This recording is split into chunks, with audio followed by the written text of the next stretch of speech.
Magandang araw po sa inyong lahat. Kumusta na po kayo? Ayan, nandito po pa rin Kapampangan. Meron naman tayong pag-uusapan sa mga nakaraang video ko, guys. Yung mga pinag-usapan natin kung paano daw palakihin si Manoy.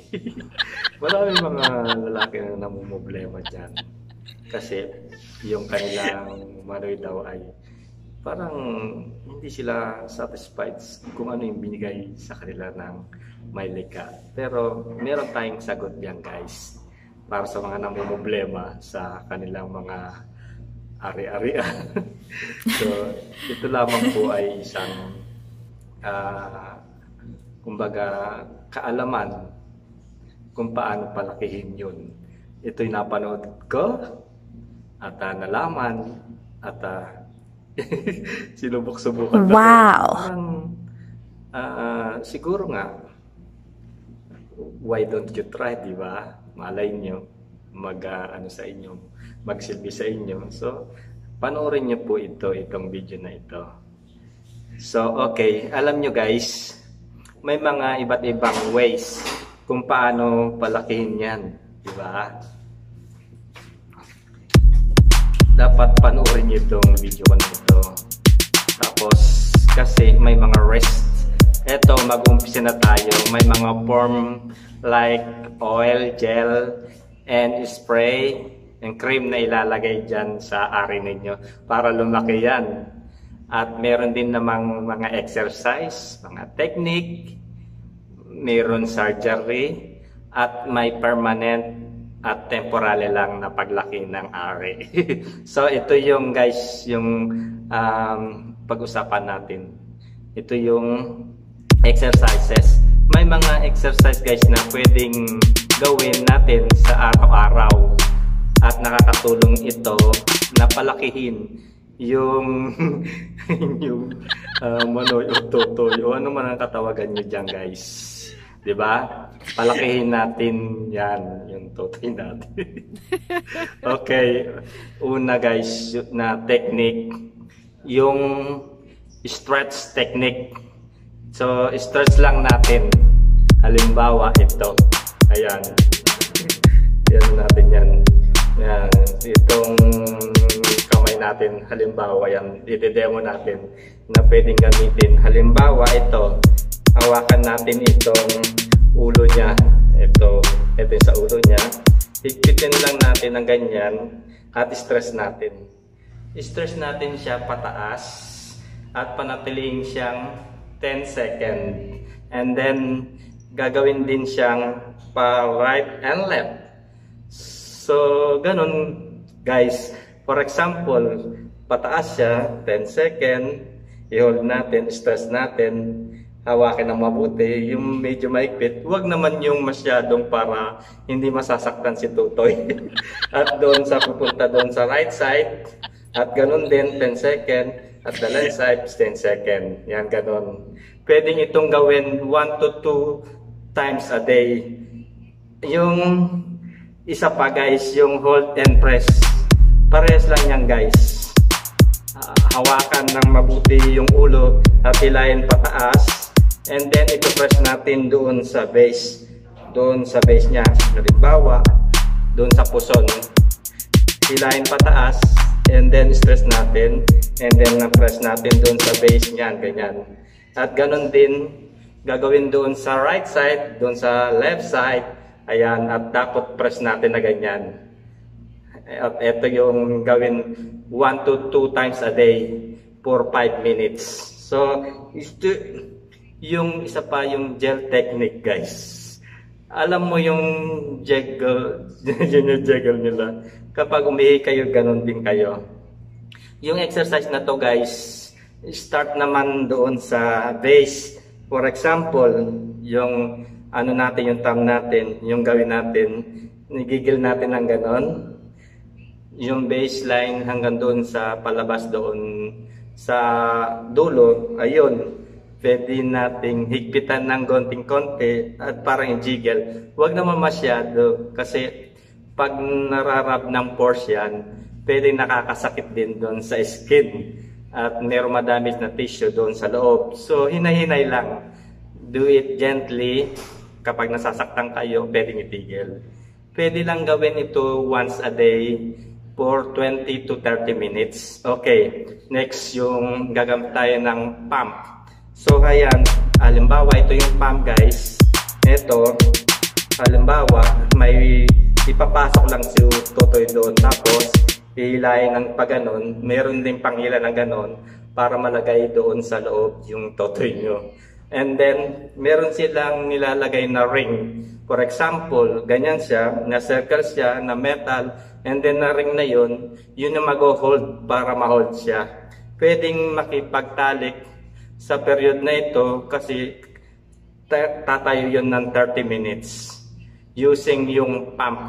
Then yung ring para ma-maintain yung position niya, yung laki niya, yung tigas niya.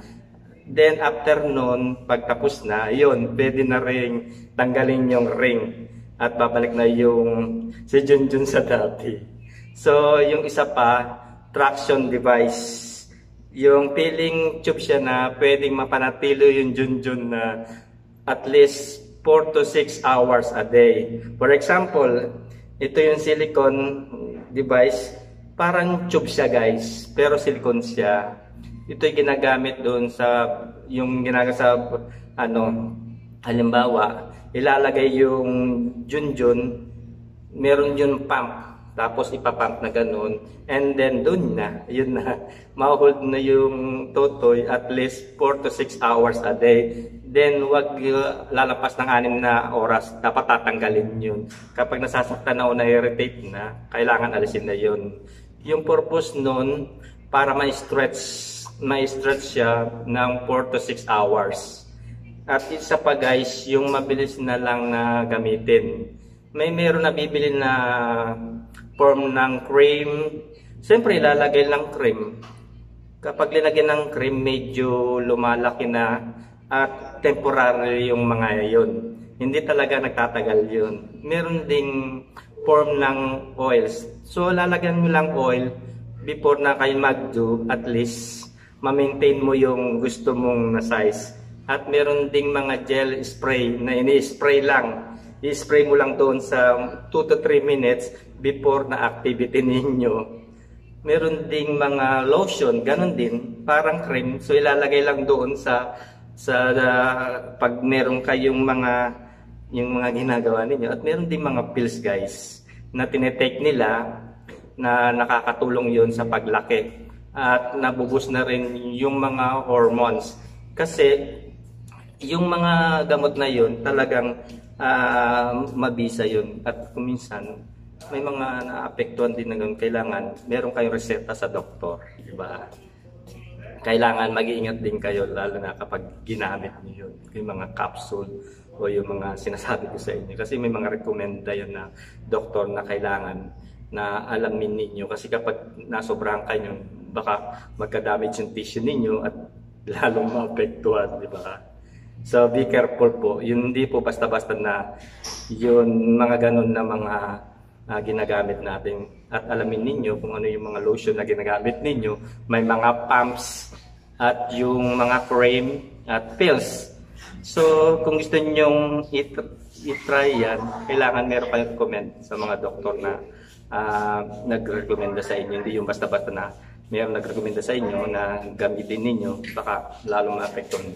Para sa akin guys, ang importante doon ay yung kailangan yung meron nag-recommend sa inyo na talagang doktor na magaling, lalo sa mga neurologist na ganyan guys. Hindi basta-basta ginagamit yung mga device na yan para palakihin ang inyong mga Totoy.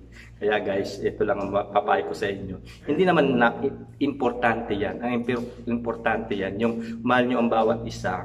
At siyempre, kahit na maliit yan, basta yun ang pinakauna yung performance ninyo, di ba? Meron nga kayong malaking hinaharap, pero hindi nyo naman alam gamitin. It's better na yun nga, yung performance ay napakabisa, di ba? Yun nga na sinasabi ko, dun nga sa 2011 na mayroon research na yung ginagamit nga na pump, na yun nga, yung pumping, proven yun na na-increase yun 1 inch. So yung mga oil naman, yung mga lotion, gel, and oil and spray, mga temporary lang yung mga yun, guys. Yung paglalagay ng rings, mga temporary lang yun. Pag pinigil na, babalik din yun sa dati. So yung mga cream and lotion and oil spray, good for how many minutes lang yun at babalik yun sa dati. Kasi yun nga, kung gusto nyong ma-reach yung desired nyo yung size before you do your activity, pwede naman gawin o pwede nyo naman i-try yung mga lotion, sprays at mga cream.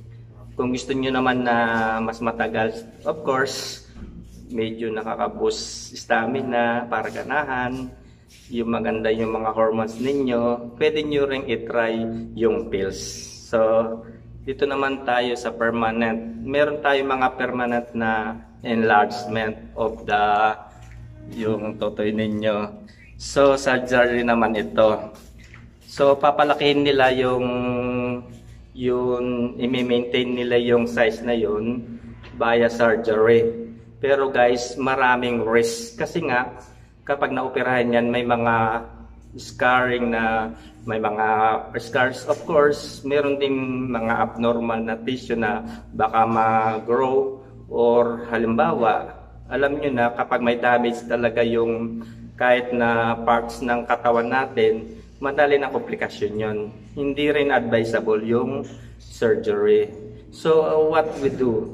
So, bakit kasi asset talaga ng mga lalaki yung pagmalaki yung totoy? Ano, di ba? Alam mo talaga, kayong mga lalaki, para nagiging confident kayo, malakas ang self-esteem ninyo, kung malaki yung totoy ninyo. Pero, depende yan sa pagsasama ninyo ng partner ninyo sa relationship ninyo dalawa. Ito talaga yung pinaka magandang gawin dyan. First, communication, both partners. Sa umpisa pa lang, magsabi ka na ganito, ganyan, ganyan. So, maintindihan naman ng partner mo yan kung talagang mahal ka niya. And then, be in shape. Di ba yung mga matataba, maliit talaga yung totoy nila. And kasi yun nga, being shape, kailangan kapag mataba tayo, kailangan magpapayat tayo. Exercise nga yun. Lahat na exercise yun kapag nagpapapayat ka. So, you know naman na karamihan sa mga matataba, maliit talaga yung junjun, yung totoy, di ba totoy? So yung being shape, ang normal yung adult guys is 18.5 to 23 and the B shape, yun yung ideal na ng BMI ng adult, di ba? Para at least para maganda rin yung size. Diba? At magkaroon ng, dapat mag-exercise ka rin para magkaroon ka ng 6 packs, diba? Para hindi na, para na-turn on yung partner nyo doon, nga kay Junjun o Totoy. So, anin mo na lang yung pag-exercise para magkaroon ka ng mga 6 packs dyan, diba? Asset din yan, diba? Hindi na nakaka-turn on yun, dagdag assets pa yon. And then, talk to doctors for considering may mga counselors o mga psychiatrists para ma-boost, ma-upgrade o ma-reach yung self-esteem natin. Kasi, guys, sa mga boys, kailangan nila na yung talagang malaki yung kanyang totoy, di ba? Kasi asset talaga yan. Kapag malaki yung totoy, yun nga, nakakababa nga ng self-esteem. So kung gusto nyo magpaka-consult sa mga counselor, sa mga psychiatrist, okay naman para at least maliwanagan kayo. Kung yun naman ang problem ninyo, ayaw nyo naman gawa ng paraan para medyo palakihin yung totoy ninyo, go ahead. Para at least maliwanagan kayo, para hindi kayo stress o depressed anytime. So yun nga, most effective talaga yung communication. Depends sa relasyon ninyo na mag-asawa, both partners, di ba? Dapat maintindihan nyo yung ups and down ninyong dalawa, both partners, lalong-lalo na sa ganitong bagay, mga personal and private, ganun. Communication talaga, talk to each other. So yun, sana yung mga tips natin na ito ay meron tayong natutunan at binahagi sa inyo. Yan, maraming pong salamat. Enjoy watching po. Pobre Kapampangan ulit.